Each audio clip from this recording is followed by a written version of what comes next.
Hi, it's a money question. Would you say the poorer you are, the more difficult it is to extricate yourself out of that to prosperity based on the history of poverty? Yes, but only because your attention to what is often becomes your dominant vibration. So actually the opposite of that could be true if you understood these laws, because the poorer you are, the greater the vortex of prosperity that you've created, because you've been asking in a stronger way and in a more often way. Okay. Most people are offering most of their vibration based upon what they are observing. Right, and I've heard you say money is one of the more difficult ones about telling a new story about. It's pervasive, it's in your experience, sort of like your body, it goes everywhere you go nearly. Yeah, you say it's hard and then you move on. So like, Yeah. are we effed if we're in that situation? Because it's hard. Well, the good news is, and it is good news, that in the struggle there is a creation of something more. And this is a statement that you can count on. This is a statement that we're about to make that is really worth holding in your consciousness, because this would free anyone from what you've just described. If your desire is strong enough, it doesn't matter what you believe. You come here with a variety of beliefs, and a lot of the beliefs that you hold are not serving you well. Some of them are, but we've got you outnumbered, as we just described.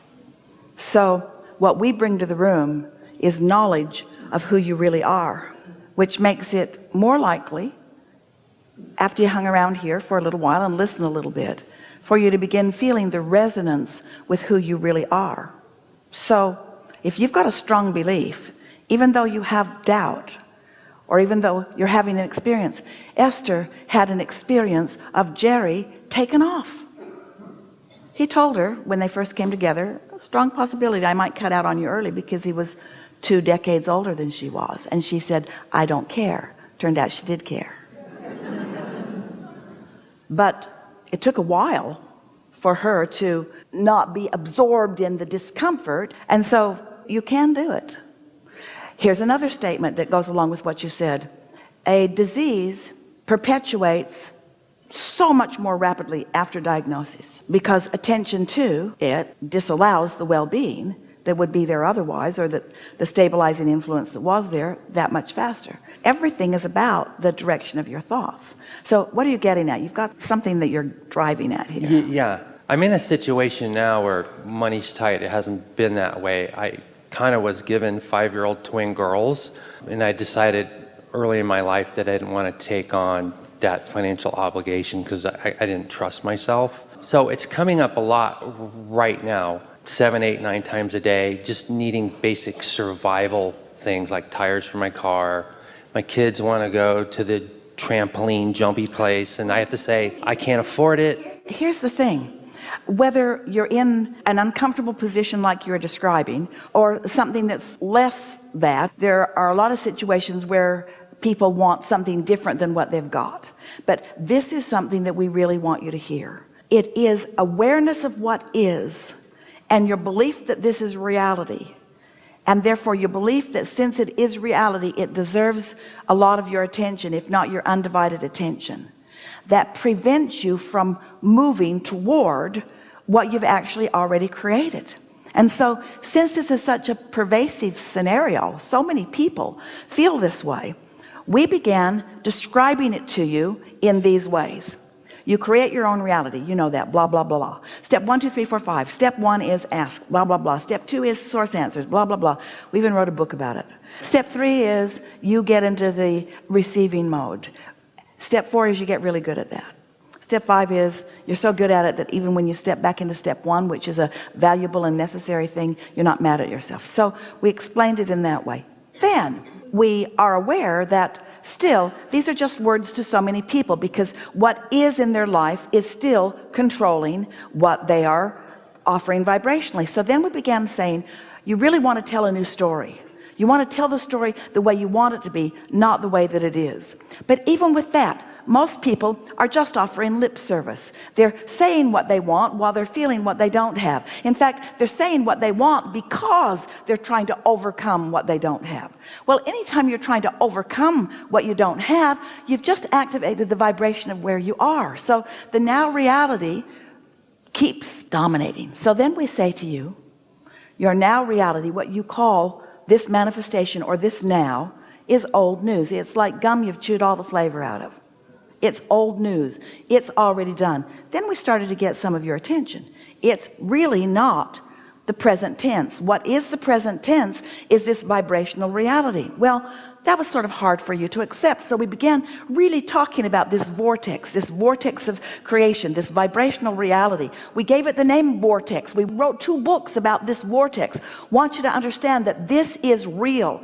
Hard for you to accept that something that you can't see and hear and smell and taste and touch is real, but it is. We know that it is, but words don't teach. So we can talk about your vortex all day long, but until you sense that it is there, so then we're still looking for a way for you to accept the reality, this reality. So there's this reality where your inner being is, and there's this reality where you are. And the reality where you are has to do a little blending with this reality in order to let these, and then the words came from Jerry, turning thoughts to things. How do thoughts turn to things anyway?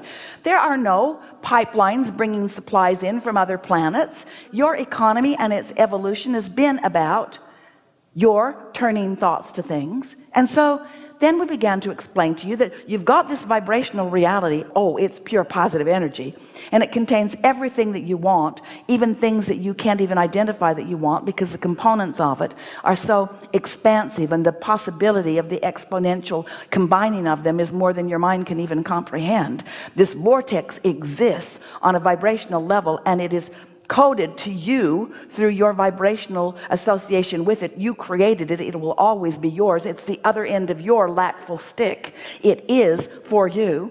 So some of you began coming along a little better about that, and then we began saying, you got to somehow get in that vortex where that stuff is. Well, you wanted to go into the vortex, but it's asking a lot of you. We know that it is. It's asking you to suspend your awareness of reality that your whole life everybody has been trying to get you to face.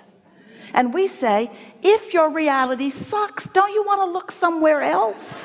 And so the more your reality sucks, then maybe the more you're willing to look someplace else. And then we hit upon something that became a very fast-moving advantage for so many of you. We explained to you that here it all is, and vibrationally here it all is, and in your poverty or in your lack of abundance, here you are. And you have got to find some way of allowing your vibration to rise and become equivalent to what's in your vortex in order for you to receive the thoughts that will translate into the abundance that you seek. I get, yeah. You can't get a good idea from this story that you just told to us. No good ideas come to you under those conditions. What am I doing in that moment when I say I need tires for my car? Oh, I can't afford it. Am I really not doing myself a good service? When I say that, what do I say instead? Doesn't matter what you say, it's how you feel. And by the time you're saying it, you've already got momentum going that caused you to say but you it. can't help but notice you don't have money to buy tires for your car. In that red hot minute, you can't, because law of attraction won't let you see other than what is in that moment. That's the momentum that you've got going. You've got this range of radio stations that you have access to, and they are sucky, suckier, and suckiest. That's the range that you've got. You can't go beyond that. But you could go to bed, and you could suspend your momentum, and you could get up in the morning, and you could briefly not be aware of that so much, and you could meditate, and you could quiet your mind, and you could allow your vibration to rise where your inner being could offer you a suggestion. Here's the thing that's tripping you up. This is so good. We are so happy to say this to you. This is going to be so valuable to you in the days and weeks that are following. So here's what's tripping all of you up. Your inner being is giving you the answer to everything that you want, but you can't hear it outside of your beliefs. So even though your inner being knows where your fortunes are, knows where to guide you. You can't hear it because you're vibrationally all wadded up in the what is. However, Are you talking about me specifically? yes. Okay. However, Because I do meditate yes. in the morning. Wait, but you didn't know this. You didn't know this that you're about to understand, that you're about to feel resonance with. So when you quiet your mind and you detach and you feel that detachment, and you're there for a little while, a few minutes maybe, and something occurs to you, something feels interesting, like I think I'll get a Slurpee at 7-Eleven, even something that unspiritual. I get those impulses. When you follow it, and when you consistently follow it, before long those impulses are going to turn into something tangible enough that you can realize that you were receiving guidance that was guiding you in the best way that you could receive it toward the ideas that will blossom into the things that you are wanting. So in that moment when I notice I can't afford something, don't worry about it. Yes, of course, that's what we recommend, but we would be recommending something impossible. That's like saying your train's going 100 miles an hour in the direction you don't want to go, and all of a sudden just stop the momentum. Well, you're not going to stop the momentum. You're not going to stop the momentum of that. The only way you can turn that momentum around quickly is to fall off a cliff. We're not kidding. If you were to fall off a cliff, that happens really fast.